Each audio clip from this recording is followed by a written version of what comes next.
आज हम बात करेंगे स्क्रू गेज के बारे में। प्रीवियस क्लास में अपन ने देखा कि वर्नियर कैलिपर से अपन किस तरीके से किसी भी बॉडी का डायमीटर मेजर करते हैं। वर्नियर कैलिपर भी किसी भी ऑब्जेक्ट का या किसी भी बॉडी का डायमीटर मेजर करने के काम में आता है, लेकिन उससे भी ज़्यादा एक्यूरेट वैल्यू अगर अपन को चाहिए तो उसके लिए अपन काम में लेते हैं स्क्रू गेज। तो सबसे पहले अपन देखते हैं कि स्क्रू गेज जो होता है उसका डिज़ाइन कैसे होता है। तो name of the topic is screw gauge.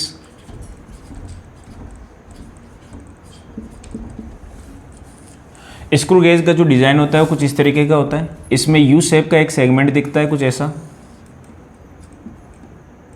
जब आप प्रैक्टिकली लैब में देखेंगे तो कुछ ऐसा दिखेगा अपन को। और यहाँ पर इसके अंदर जो होता है, यहाँ एक स्क्रू लगा हुआ होता है जो कि आगे पीछे मूवमेंट हो सकता है नॉच की हेल्प से। इसके बाद में यहाँ पर एक मेन स्केल लगा हुआ होता है। जो अपना नॉर्मल स्केल होता है वैसा ये मेन स्केल होता है, जिसमें यहाँ डिवीज़न बने हुए होते हैं 1 2 3 4 5 6 7 8 9 10, इस तरीके से आगे बढ़ता जाता है। इसके बाद में इसके ऊपर यहाँ पर एक सर्कुलर स्केल लगा हुआ होता है कुछ इस तरीके से। ये सर्कुलर स्केल लगा हुआ होता है। ये जो सर्कुलर स्केल लगा हुआ होता है इसके ऊपर भी यहाँ पर अपन देखेंगे कि यहाँ पर सर्कुलर स्केल पे डिवीज़न बने हुए होते हैं 1 2 3 4 5 6 7 8 9 10, इस तरीके से। टोटल जो स्टैंडर्ड हमारा स्क्रू गेज होता है उसके अंदर ये तो नॉर्मल मेन स्केल होता है जैसा स्केल अपने पास होता है, और यहाँ पर जो टोटल नंबर ऑफ डिविजन्स होते हैं वो टोटल सर्कुलर स्केल पे 100 डिविजन्स होते हैं। Total number of division on circular scale जो होता है वो 100 होते हैं। ये अपना स्टैंडर्ड स्क्रू गेज है, उसकी बात कर रहे हैं अपन। इसके अलावा अपन नया स्क्रू गेज भी डिज़ाइन कर सकते हैं। कुछ न्यूमेरिकल्स इस पर भी बनेंगे, बाद में अपन डिस्कस करते हैं। पहले इसको स्टडी करते हैं। अच्छा, अब इसके बाद में सबसे पहले इसको यूज़ में लेना है अपन को कि किसी भी बॉडी का, जैसे मान लो कि इसका डायमीटर मेजर करना है तो उसको यहाँ पर अपन फिक्स करेंगे। यहाँ से नॉच की हेल्प से इसको टाइट करेंगे, स्क्रू आगे आ जाएगा और ये यहाँ पर होल्ड हो जाएगा। होल्ड होने के बाद में यहाँ से रीडिंग लेंगे, लेकिन रीडिंग कैसे लेंगे वो बाद में देखते हैं। सबसे पहले अपन इसका लिस्ट काउंट निकालना सीखते हैं। तो लिस्ट काउंट निकालने के लिए सबसे पहले अपन निकालेंगे list count of main scale. List count of main scale. List count of main scale निकालने का नॉर्मल मेथड रहेगा जैसे पहले हमारे पास था कि सबसे पहले अपन क्या करेंगे कि 1 मेजर डिवीजन की वैल्यू लिखेंगे। जैसे नॉर्मल स्केल पे 1 मेजर डिवीजन की जो वैल्यू होती है वो होती है 1 सेंटीमीटर, और इसको अपन डिवाइड करेंगे total number of sub division से। तो इस पे सब डिवीजन जो होते हैं वो होते हैं 10, तो 10 से अपन डिवाइड करेंगे। तो हमारे पास यहाँ पर जो वैल्यू आएगी list count of main scale की वो आएगी 0.1 सेंटीमीटर। इसके बाद में अपन बात करेंगे कि ये तो लिस्ट काउंट था मेन स्केल का। अब पूरे स्क्रू गेज का लिस्ट काउंट क्या होगा? तो एक्चुअल में ध्यान देने वाली बात ये कि जब अपन इसको रोटेट करवाएंगे, यानी कि सर्कुलर स्केल को, इस सर्कुलर स्केल को जब अपन रोटेट करवाएंगे तो जब इसका कंप्लीट 1 रोटेशन हो जाएगा उस कंडीशन में अपन देखते हैं कि मेन स्केल का जो रीडिंग आ रहा है, यानी कि मेन स्केल जो आगे पीछे जा रहा है उसकी जो वैल्यू आ रही है वो कितनी आ रही है। तो आप देखोगे कि जब इसका कंप्लीट 1 रोटेशन हो जाता है तब मेन स्केल पे अपन को 1 डिवीजन दिखाई देता है। इसका मतलब क्या हो गया कि इसके 100 जो डिवीजन है सर्कुलर स्केल के वो इसके 1 डिवीजन के इक्विवेलेंट है। इसके अलावा जब अपन इसका कंप्लीट 1 रोटेशन लेंगे तब उस टाइम पे मेन स्केल जो है वो कितना आगे बढ़ रहा है, उस चीज़ को अपन लीनियर जो डिस्टेंस ट्रेवल हो रहा है उस डिस्टेंस को अपन बोलते हैं पिच। सबसे इंपॉर्टेंट चीज़ यहाँ पर है पिच। पिच का मतलब होता है कि 1 कंप्लीट सर्कुलर रोटेशन होने के बाद में मेन स्केल जो रीडिंग अपन को दिखा रहा है कि मेन स्केल में इतना वेरिएशन आया। तो जब 1 कंप्लीट रोटेशन होगा तो मेन स्केल जो होगा वो एक सेगमेंट, यानी कि छोटा सा एक डिवीजन आगे बढ़ेगा, और एक डिवीजन की जो वैल्यू है वो कितनी है 0.1। यानी कहने का मतलब इसका जो लीनियर डिस्टेंस चला वो कितना चला 1 डिवीजन, यानी कि 0.1। यानी कि लिस्ट काउंट जो इसका जो पिच हो जाएगा वो कितना हो जाएगा 0.1 सेंटीमीटर। अब स्क्रू गेज का जो लिस्ट काउंट होगा उसको निकालने का क्या तरीका है?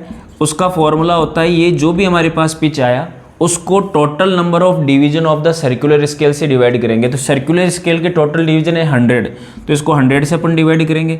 यहाँ पर डिवाइड करने के बाद में जो भी वैल्यू आती है इसको बोलते हैं लिस्ट काउंट। ये लिस्ट काउंट हो जाएगा हमारा स्क्रू गेज का। अगर अपन बात करते हैं कि यहाँ स्टैंडर्ड में, तो यहाँ पर पिच की जो वैल्यू आती है वो आती है हमारे पास 0.1 सेंटीमीटर। तो यहाँ लिखा मैंने 0.1 सेंटीमीटर, और इसको अपन ने डिवाइड कर दिया 100 से।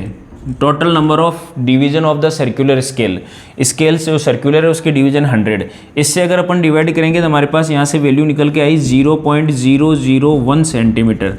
That is the list count of the screw gauge. तो ये था प्रोसेस स्क्रू गेज का लिस्ट काउंट कैलकुलेट करने के लिए। इसके बाद में अपन बात करते हैं कि इसकी रीडिंग कैसे मेजर करेंगे। जैसे ये जो भी ऑब्जेक्ट है जिसको आपने यहाँ पर मेजर करना है, उसको यहाँ पर आपने टाइटली होल्ड कर दिया।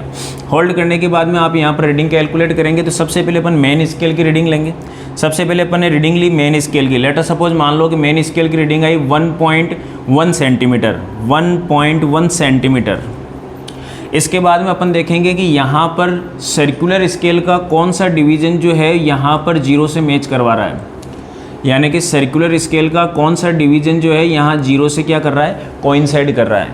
मान लेते हैं कि इसका 55 वाला जो डिवीज़न है वो 0 से कोइंसाइड कर रहा है, 0 से मैच कर रहा है। तो 0 से जो मैच करने वाला डिवीज़न है वो है 55। तो 55 डिवीज़न और 1 डिवीज़न की जो वैल्यू है वो कितनी आई, दैट इज़ 0.001 सेंटीमीटर। अगर मैं इसको सोल्व करता हूँ तो मेरे पास आंसर आता है दैट इज़ 55 और यहाँ अपन ने लगा दिया 0 और ये हो गया 0.055 सेंटीमीटर। इन दोनों को अपन कैलकुलेट करेंगे, that is the reading of main scale. तो मेन स्केल की रीडिंग अपन ने यहाँ से ली। लेट अस सपोज ये आई 1.1 सेंटीमीटर, ये आ गई 1.1 सेंटीमीटर। तो मेन स्केल की रीडिंग ली और उस रीडिंग के अंदर अपन को क्या ऐड करना है, तो 1.1 के अंदर अपन को ऐड करना है ये वाली रीडिंग, सर्कुलर स्केल की रीडिंग। और सर्कुलर स्केल की रीडिंग के लिए क्या चेक करना है कि इसका कौन सा डिवीजन जो है 0 के साथ कोइंसाइड कर रहा है टाइटली होल्ड होने के बाद। तो इसका मान लो कि 55 वाला जो डिवीजन है वो कोइंसाइड करता हुआ दिखाई देगा। जब आप लैब में प्रैक्टिकल करेंगे तो आपको इजीली ये वॉच होगा। तो मान लेते हैं कि 55 डिवीजन है, तो 55 को लिस्ट काउंट से मल्टीप्लाई करवा दिया तो वैल्यू आई 0.055। इसको इसमें ऐड कर देंगे 0.055। ये जो हमारे पास ऐड करने के बाद में वैल्यू आई वो आई 1.155 सेंटीमीटर। तो ध्यान से आप देखोगे तो ये जो रीडिंग है कितनी एक्यूरेट रीडिंग आ रही है।